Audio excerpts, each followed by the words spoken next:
نور دربي بالقرآن واشرح صدري بالإيمان واغفر ذنبي يا رحمن واستر عيبي يا منان.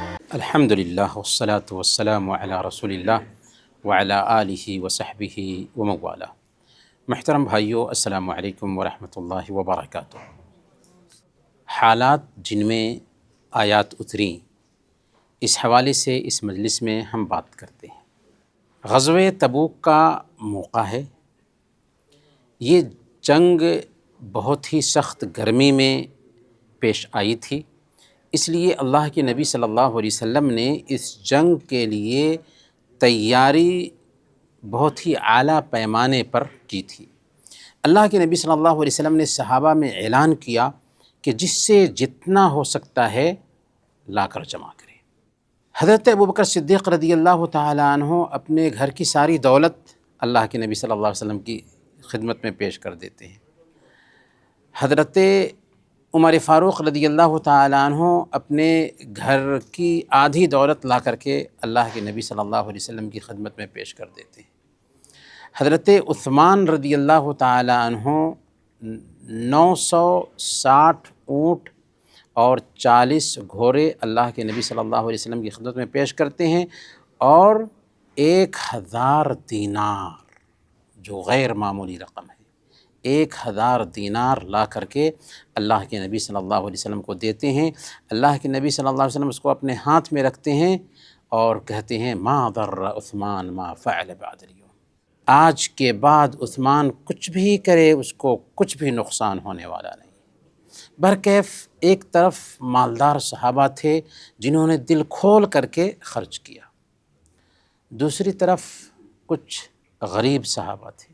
ایک صحابی جو مزدوری کرتے ہیں، 2 سا کھجور کماتے ہیں، 1 سا اپنے گھر میں ڈال دیتے ہیں اور 1 سا اللہ کے نبی صلی اللہ علیہ وسلم کی خدمت میں لا کر کے پیش کرتے ہیں اور کہتے ہیں کہ یا رسول اللہ، یہ میری طرف سے جنگ کی تیاری کے لیے وقف ہے.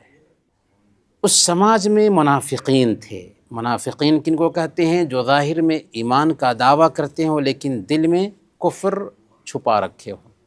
ان منافقین نے جب دیکھا کہ ایک طرف صحابہ دل کھول کر کے اللہ کے راستے میں خرچ کر رہے ہیں، تو جو زیادہ خرچ کیا تھا ان کے بارے میں کہنے لگے کہ یہ دکھلاوا کے لیے، یہ ریاکاری کے لیے کر رہے ہیں.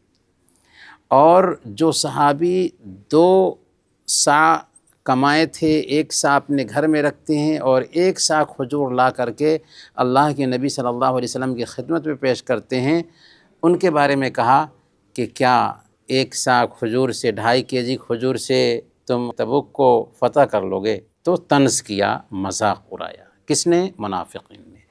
اسی پس منظر میں اللہ تعالیٰ نے سورہ التوبہ کی آیت نمبر 79 اتاری. الذین یلمزون المتطوعین من المؤمنین فی الصدقات والذین لا یجدون الا جہدہم فیسخرون منہم سخر اللہ منہم ولہم عذاب علیم.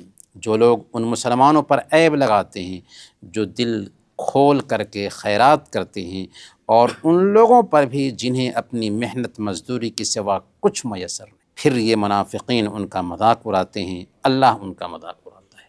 یعنی ان کے اس عمل کا بدلہ دے گا اور ان کے لیے دردناک عذاب ہے.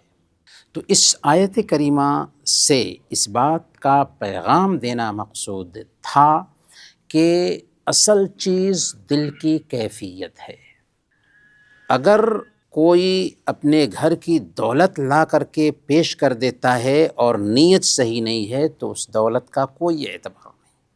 اور ایک آدمی جو 1 سا کھجور لاتا ہے اور صحیح نیت سے لاتا ہے تو اس سے پوری دولت پر بھاری پڑ جائے گی. تو اصل دل کی کیفیت ہے، اور صحابہ نے اسی دل کی کیفیت کے ساتھ صدقہ اور خیرات دیا تھا.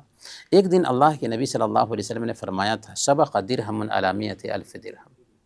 1 درہم 1,00,000 درہم پر بازی لے گیا. صحابہ کو یہ بات سمجھ میں نہیں آئی. آپ نے فرمایا اس کی وضاحت کرتے ہوئے، ایک آدمی ہے جس کے پاس بہت سارے پیسے تھے اس نے اپنے پیسوں میں سے 1,00,000 درہم خرچ کیا، اور دوسرا آدمی ہے جس کے پاس 2 درہم تھا، 1 درہم خرچ کیا اور 1 درہم اپنے پاس رکھا۔ اللہ کے نبی صلی اللہ علیہ وسلم نے کہا کہ اس کا 1 درہم خرچ کرنا 1,00,000 درہم پر بھاری پڑ گیا۔ تو میرے بھائیو، اللہ کے راستے میں ہم جب دیتے ہیں نا تو اس وقت دل کی کیفیت مطلوب ہوتی ہے، تعداد مطلوب نہیں ہوتی۔ اللہ تعالیٰ 1,00,000 پر 1 درہم کو بھاری بنا دیتا ہے اگر دل کی صحیح کیفیت کے ساتھ ہم دیں۔ محترم بھائیو، یہ دین جو ہم تک پہنچا ہے اس کے راستے میں بڑی قربانیاں دی گئی۔ مکہ میں جب دین کا چراغ جلا تھا، اللہ کے نبی صلی اللہ علیہ وسلم لوگوں کو ایک اللہ کی طرف بلانا شروع کیے تھے، تو جن لوگوں نے اسلام قبول کیا ان کو سخت سے سخت طریقے سے ستایا گیا، پریشان کیا گیا، ٹارچر کیا گیا۔ انہی لوگوں میں سے ایک آل یاسر تھے، حضرت یاسر رضی اللہ تعالیٰ عنہ کی فیملی۔ اللہ کے نبی صلی اللہ علیہ وسلم جب ان کے پاس سے گزرتے اور دیکھتے کہ حضرت سمیہ رضی اللہ تعالیٰ عنہ کو تکلیف دی جا رہی ہے، یاسر رضی اللہ تعالیٰ عنہ کو تکلیف دی جا رہی ہے، اور عمار رضی اللہ تعالیٰ عنہ کو تکلیف دی جا رہی ہے، تو کہتے صبراً آل یاسر فإن موعدکم الجنہ، یاسر کی فیملی والو صبر کرو، تمہارا ٹھکانہ جنت ہے۔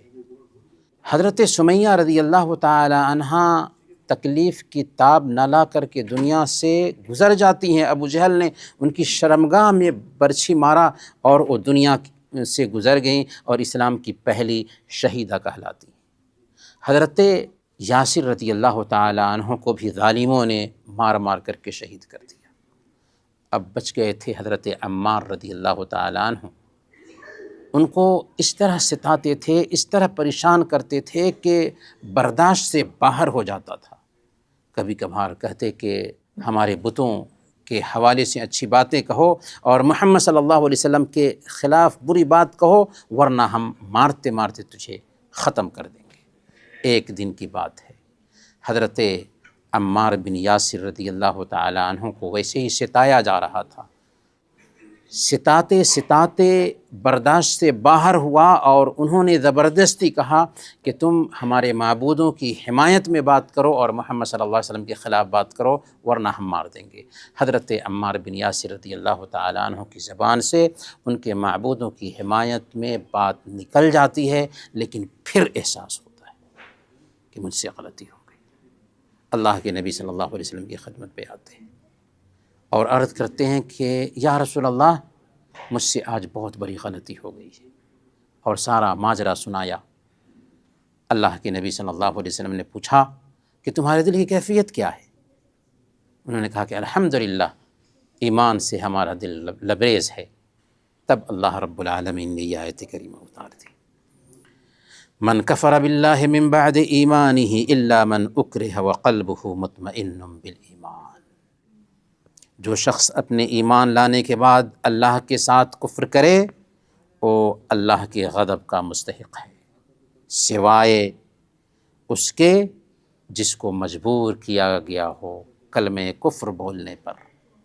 اگر مجبور کیا گیا ہے اور اس کا دل ایمان پر مطمئن ہے تو کوئی حرج کی بات نہیں۔ چنانچہ اس آیت کے اترنے کے بعد اللہ کے نبی صلی اللہ علیہ وسلم نے حضرت عمار رضی اللہ تعالیٰ عنہ سے کہا کہ دل مطمئن ہے تو اگر ایسی نوبت آ جاتی ہے تو کلمہ کفر زبان پر آ جائے تو کوئی حرج کی بات نہیں۔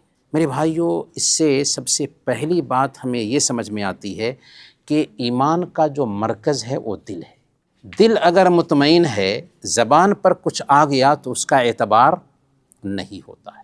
نفاق کے اپوزٹ، نفاق میں کیا ہوتا ہے کہ ایمان ہی دل میں نہیں ہوتا، اور ظاہر میں زبان پر ایمان کا دعویٰ ہوتا ہے۔ تو اس کے اپوزٹ میں اگر دل مطمئن ہے اور کسی سبب سے زبان پر مجبوری کی وجہ سے، جان کا ڈر ہے اس کی وجہ سے کفریہ کلمات آ گئے، کوئی حرج کی بات نہیں ہے۔ لیکن یہاں پر عظیمت یہ ہے، یہ تو آسانی ہے جو ہماری شریعت نے رکھی ہے لیکن عظیمت کا پہلو یہ ہے کہ اگر بندہ اس کو برداشت کر لیتا ہے تو یہ بڑی بات ہے۔ چنانچہ ہم دیکھتے ہیں حضرت بلال رضی اللہ تعالیٰ عنہ برداشت کرتے ہیں، حضرت سمیہ رضی اللہ تعالیٰ عنہ برداشت کرتی ہیں، حضرت یاسر رضی اللہ تعالیٰ عنہ برداشت کرتے ہیں۔ تو اگر برداشت کر لیتے ہیں، عظیمت کے پہلو کو اختیار کرتے ہیں، تو یہ نور علی نور۔ لیکن ہماری شریعت نے اس بات کی گنجائش رکھی ہے کہ چاند کے لالے پر رہے ہوں، اگر ستایا جا رہا ہو، پریشان کیا جا رہا ہو، تو وہاں پر دل اگر مطمئن ہے تو کلمہ کفر زبان پر آ جائے تو کوئی حرج کی بات نہیں۔ یہاں پر ایک اہم جو پیغام ملتا ہے وہ یہ ہے کہ اسلام آسان مذہب ہے۔ انسان کے ساتھ جب مسائل آتے ہیں، جب پریشانی آتی ہے، تو اسلام اس پریشانی میں بھی انسان کا ساتھ دیتا ہے۔